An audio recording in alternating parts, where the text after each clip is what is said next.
वैसे आज आपको एक और विरोधाभास ये देखना चाहिए कि जब राष्ट्रपति ट्रंप ईरान पर हमला करने की धमकी दे रहे हैं, तब उसी दौरान उन्होंने बोर्ड ऑफ पीस का गठन किया। यानी राष्ट्रपति एक ही समय पर युद्ध की भी बात करते हैं, फिर एक दूसरे डोनाल्ड ट्रंप सामने आ जाते हैं, वो शांति की बात करते हैं, शांति के लिए अपनी पीठ थपथपाते हैं। ऐसा नहीं है कि दुनिया इस बात को समझ नहीं रही है। 22 जनवरी को डावोस में राष्ट्रपति ट्रंप ने गाजा को लेकर बोर्ड ऑफ पीस बनाने का ऐलान किया। उन्होंने यही सोचा था कि अमेरिका एक सुपर पावर है और अगर वो शांति के लिए कोई ऐसा बोर्ड बनाएगा, दुनिया के सारे देश जी हुकुम करके उस पीस बोर्ड का हिस्सा बनेंगे। लेकिन हकीकत में राष्ट्रपति ट्रंप का ये बोर्ड ऑफ पीस पहले ही दिन फ्लॉप हो गया है। दुनिया के सिर्फ 19 देश हैं जो इसमें शामिल होने के लिए आधिकारिक घोषणा कर चुके हैं, जिनमें 12 देश तो अकेले ऑर्गेनाइजेशन ऑफ इस्लामिक कोऑपरेशन यानी OIC के सदस्य हैं। सऊदी अरब, UAE, पाकिस्तान, तुर्की, Uzbekistan, Qatar, Kazakhstan, Jordan, Indonesia, Azerbaijan, Morocco और बहरीन है। इन देशों के अलावा Argentina, Armenia, Bulgaria, Hungary, Kosovo, Paraguay और मंगोलिया ने भी इस बोर्ड ऑफ पीस में शामिल होने का ऐलान किया है। और ये वो देश हैं जिन पर अमेरिका के इतने एहसान है कि ये देश अमेरिका को ना कह नहीं सकते। इसलिए हो सकता है कि राष्ट्रपति ट्रंप का मन रखने के लिए ये देश इस बोर्ड ऑफ पीस के सदस्य बने। राष्ट्रपति ट्रंप के साथ उन्होंने इस समझौते पर हस्ताक्षर कर दिए। लेकिन अमेरिका और डोनाल्ड ट्रंप के मौजूदा तेवर देखकर बाकी के समझदार और मैच्योर देश विश्व में इंतजार कर रहे हैं कि यह स्थिति कैसे आगे बढ़ती है, जिसके बाद ही यूरोप के देश या भारत इस पर कोई फैसला लेगा। जो बड़े देश हैं जिन्हें अमेरिका डरा नहीं सकता, उन देशों ने इस मंच से फिलहाल दूरी बना रखी है। इसमें France, Norway, Sweden, Germany, Slovenia ने उस मंथन को सीधे सीधे ठुकरा दिया जिसके तहत अमेरिका ने इन देशों को बोर्ड ऑफ पीस में शामिल होने का अनुरोध किया था। इसके अलावा Italy, Denmark, Britain, China, Russia, Bharat और यूरोपियन यूनियन को भी राष्ट्रपति ट्रंप ने बोर्ड ऑफ पीस का सदस्य बनने के लिए आमंत्रित किया। लेकिन इन देशों ने भी अब तक इस पर कोई फैसला नहीं लिया है और इससे दूरी बनाई हुई, और इसे राष्ट्रपति ट्रंप की छवि के लिए बड़ा झटका माना जा रहा है। अगर राष्ट्रपति ट्रंप को दुनिया गंभीरता से लेती और इनकी नीतियों और विचारों से सहमति जताती, तो बोर्ड ऑफ पीस के इस मंच पर बड़े बड़े देशों के नेता खड़े होते। लेकिन क्योंकि राष्ट्रपति ट्रंप पर दुनिया ज्यादा भरोसा नहीं करती, इसीलिए यूरोप के देशों ने भी उनके साथ मंच साझा नहीं किया और उनके बोर्ड ऑफ पीस से दूरी बना ली।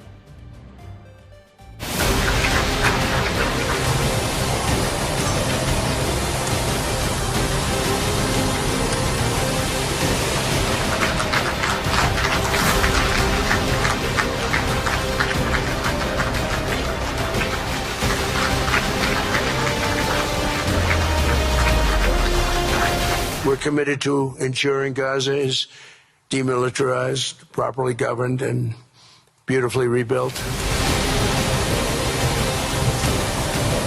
We can do numerous other things. Once this board is completely formed, we can do pretty much whatever we want to do, and we'll do it in conjunction with the United Nations. You know, I've always said the United Nations has got tremendous potential, has not used it.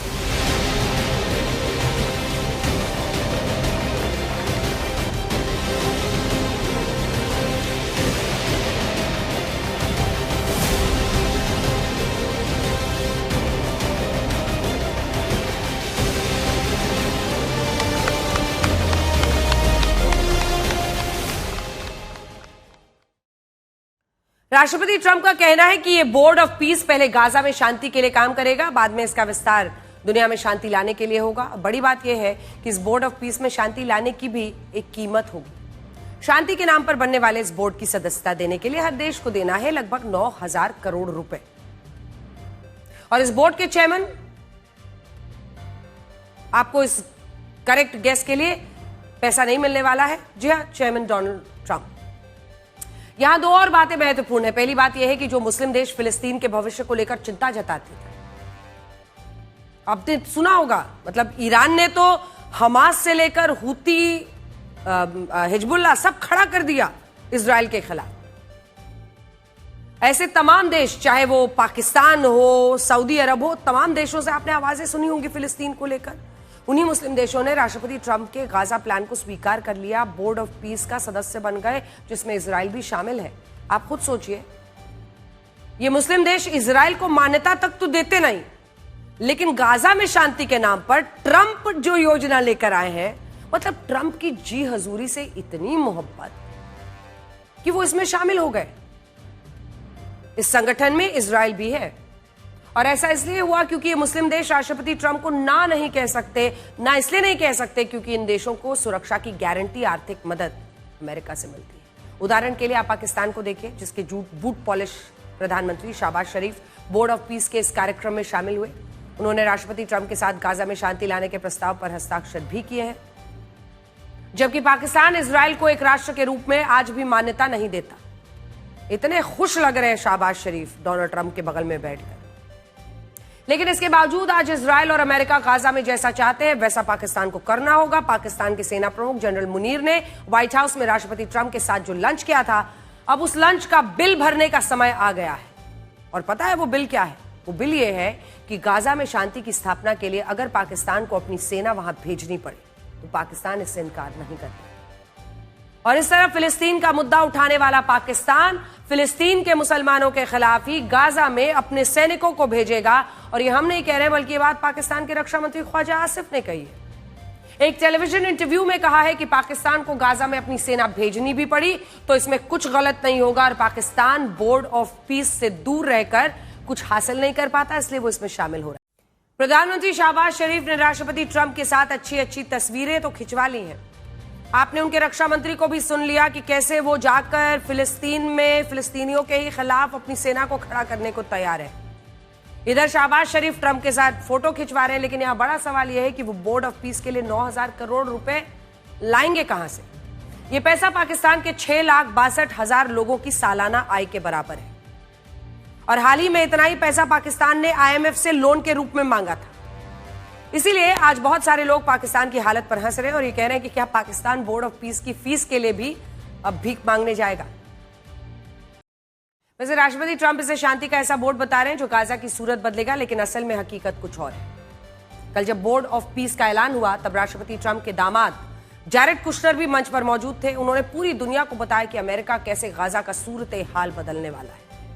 उन्होंने कहा कि Gaza को एक master plan के तहत विकसित किया जाएगा, जहां राफा, खान यूनिस और गाजा जैसे शहरों को स्मार्ट सिटी में बदला जाएगा, और वहां 1 लाख से अधिक नए घर, 200 शिक्षा केंद्र, 180 से ज्यादा व्यावसायिक केंद्र, समुद्र के पास 170 विशाल टावर्स बनाए जाएंगे, और इन सब पर 2,30,000 करोड़ रुपए खर्च होंगे। सोचने वाली बात यह है कि जैरेड कुशनर का गाजा से कोई लेना देना नहीं, लेकिन इसके बावजूद वो इस कार्यक्रम में आकर गाजा में होने वाले विकास की जानकारी देते हैं। और ये भी तब होता है जब सब जानते हैं कि जैरेड कुशनर एक रियल एस्टेट डेवलपर है। सोचिए, एक real estate developer Donald Trump का दामाद गाजा में नई बिल्डिंग बनाने की बात कर रहा है, तो वो शांति लाना चाहता है या शांति के नाम पर पैसा छापना चाहता है?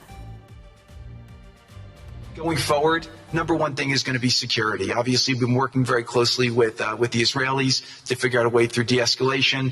And the next phase is working with Hamas on demilitarization, which I'll talk about in a second. But without security, nobody's going to make investments. Nobody's going to come, build there. We need investments in order to start giving jobs. We want to use free market economy principles. A lot of what President Trump spoke about that he's doing in America, we want to bring the same mindset and the same approach to a place like Gaza to give these people the ability to thrive and have a good life. वैसे Jared Kushner हर जगह होते हैं। अब ये सवाल तो America को पूछना चाहिए कि चुना था उन्होंने राष्ट्रपति ट्रंप को, लेकिन पुतिन से बात करनी हो तो स्टीव विटकॉफ के साथ जैरेड कुशनर क्यों पहुंचते हैं? अन्य देशों में समझौते होने हो तो जैरेड कुशनर क्या कहते हैं? और अब तो गाजा पर भी जैरेड कुशनर बोल रहे हैं। राष्ट्रपति ट्रंप चाहे जो कहे, लेकिन हकीकत यही है, गाजा या दुनिया के किसी भी कोने में शांति टैरिफ के नाम पर अपने परिवार का भला करने में लगे। हम नहीं कह रहे हैं। द न्यूयॉर्क टाइम्स की नई रिपोर्ट में बताया गया है, जो इसी हफ्ते की 20 तारीख को प्रकाशित हुई। मैं आपको बड़ी स्क्रीन पर दिखाती हूं कि वो क्या इशारा कर रहे हैं। 1 year ago, Donald Trump took an oath to serve the American people. Instead, he has focused on using the presidency to enrich himself. 1 साल पहले डोनाल्ड ट्रंप, ये हम आपको जो पोस्ट दिखा रहे हैं न्यूयॉर्क टाइम्स की रिपोर्ट, 1 साल पहले डोनाल्ड ट्रंप ने अमेरिका की जनता की सेवा की शपथ ली थी। इसके बजाय उन्होंने राष्ट्रपति पद का उपयोग खुद को समृद्ध करने के लिए किया है। अब अगला पन्ना दिखाइए, क्योंकि इसी से आप समझेंगे कि भला करना था जनता का, कर बैठे अपना ही भला। इसी कड़ी में राष्ट्रपति पद का इस्तेमाल करके समृद्ध हुए। इसके बाद इस रिपोर्ट में लिखा गया है कि पिछले 1 साल में अमेरिका के राष्ट्रपति पद पर रहते हुए उनकी संपत्ति की वृद्धि कितनी है? 12,810 करोड़ रुपए। तो इससे आप अंदाजा लगा सकते हैं, डॉलर्स में ये अमाउंट यहां पर लिखा हुआ है। डॉलर, अब कितने शून्य इसको आप गिनते रहिए, लेकिन रुपए में आपको समझाते हैं तो समझ में आएगा। 12,810 करोड़ रुपए, 1.4 बिलियन डॉलर्स, यानी 12,810 करोड़ रुपए। यानी राष्ट्रपति रहते हुए डोनाल्ड ट्रंप ने पिछले 1 साल में हर दिन औसतन कितने पैसे कमाए? 35 करोड़ रुपए कमाए। जबकि अमेरिका के राष्ट्रपति की पूरे साल की आमदनी 5 करोड़ 22 लाख होती है। लेकिन राष्ट्रपति ट्रंप हर दिन औसतन 35 करोड़ रुपए कमा रहे थे। और जानते हैं ये चमत्कार कैसे हो रहा था? द न्यूयॉर्क टाइम्स की इस रिपोर्ट में लिखा है कि राष्ट्रपति ट्रंप कभी ऐसे व्यक्ति नहीं रहे जिन्होंने ये पूछा है कि वो अपने देश के लिए क्या कर सकते हैं। इसकी जगह उन्होंने अपनी सारी ताकत यह पता लगाने में झोंक दी कि लोग, कंपनियां और अलग अलग देशों की सरकारें उनकी जेब में कितना पैसा डाल सकते हैं। इसमें लिखा है कि राष्ट्रपति ट्रंप ने ट्रंप ऑर्गेनाइजेशन के लिए अलग अलग देशों में जो लाइसेंस जारी किए उससे 211 करोड़ रुपए कमाए। लाइसेंस को जारी करने के लिए कई देशों की सरकारों पर टैरिफ का दबाव बनाया, जैसे वियतनाम के हनोई में ट्रंप ऑर्गेनाइजेशन को 13,784 करोड़ रुपए का गोल्फ कॉम्प्लेक्स प्रोजेक्ट मिला। राष्ट्रपति ट्रंप ने वियतनाम पर टैरिफ की दरों को घटाकर फिर कम कर दिया। ऐसा ही बाकी देशों में भी किया गया। अमेजॉन कंपनी ने अमेरिका की फर्स्ट लेडी मेलानिया ट्रंप पर डॉक्यूमेंट्री बनाने के लिए उन्हें 257 करोड़ रुपए का भुगतान किया, जो तय बोली से बहुत ज्यादा है। इतना ज्यादा भुगतान का एक बड़ा कारण यह था कि अमेजॉन के चेयरमैन जेफ बेजोस राष्ट्रपति ट्रंप को खुश करना चाहते थे और राष्ट्रपति ट्रंप ने भी उन्हें यही विकल्प दिया कि अगर उनकी पत्नी की डॉक्यूमेंट्री के लिए ज्यादा भुगतान हुआ तो वह अमेजॉन कंपनी को लेकर नरम रहेंगे। ये लिस्ट बहुत लंबी है। हम आपको बता रहे हैं कि खुद शांति का मसीहा बताने वाले राष्ट्रपति ट्रंप हकीकत में एक उद्योगपति हैं। अमेरिका का मीडिया खुद कह रहा है कि राष्ट्रपति ट्रंप ने अपने पहले कार्यकाल में सिर्फ अपनी जेब को भरा। और अगर हमारा देश भारत अमेरिका के दबाव के सामने नहीं झुका तो इसका मतलब यही है कि हमने अपने हितों की रक्षा की।